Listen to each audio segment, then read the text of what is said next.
यूक्रेनी खुफिया एजेंसी की तरफ से किए गए बड़े दावे को लेकर खबर है, जहां रूस में स्कैंडर मिसाइल की कमी और रूस के पास महज 250 स्कैंडर मिसाइल ही बची हैं और आने वाले समय में दूसरे हथियारों की भी कमी होगी।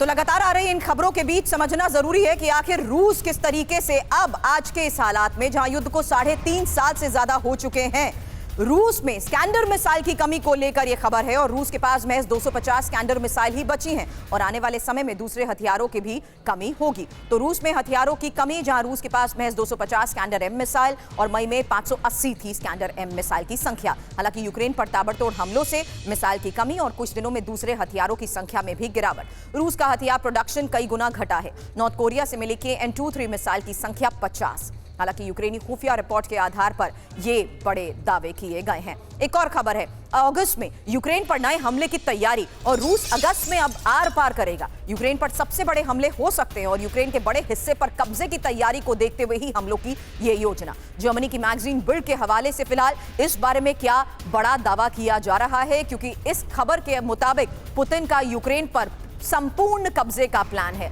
और अगस्त में रूसी सेना बड़ा अभियान भी शुरू करेगी। हालांकि यूक्रेन पर बड़े हमलों की तैयारी में जिस तरीके से रूस है, कई दिनों से मनीष एक्सपर्ट्स ये बात कहते आ रहे हैं कि आने वाली गर्मियों में यानी समर ऑफेंस को देखते हुए बड़े स्तर पर हमले हो सकते हैं। ऐसे में अगस्त तक यूक्रेन पर कब्जे के प्लान को लेकर बड़े दावे मनीष किए जा रहे हैं और गर्मियां खत्म होने से पहले आर पार भी संभव है। रूस लगातार सैन्य और नागरिक दबाव बढ़ा रहा है और अग्रिम मोर्चे पर भी रूस को सफलता मिली है। लंबी लड़ाई की वजह से ही यूक्रेनी सेना थक चुकी है।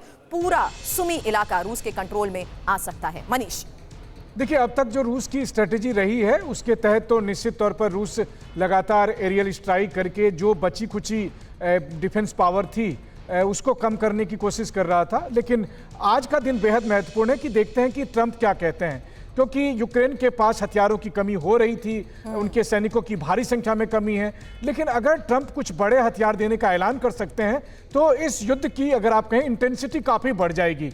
वैसे भी यूक्रेन के राष्ट्रपति जेलेंस्की कह चुके हैं कि अब समय आ गया है जब लंबी दूरी की मिसाइलों का ज़्यादा से ज़्यादा इस्तेमाल किया जाए, रूस में यह युद्ध शुरू किया जाए। तो मुझे इस बात का डर है कि एक बार जब यूक्रेन की तरफ से लंबी दूरी की मिसाइलों से रूस के अंदर खाने के शहरों को टारगेट किया जाने लगेगा तो उसका परिणाम फिर यह होगा कि हो सकता है, जैसा रूस ने ऐलान किया था कि जिन देशों की मिसाइल होगी हम उन देशों को भी अटैक करेंगे। तो यह युद्ध कहीं भी जा सकता है। बस देखते रहिए ट्रंप क्या कहते हैं।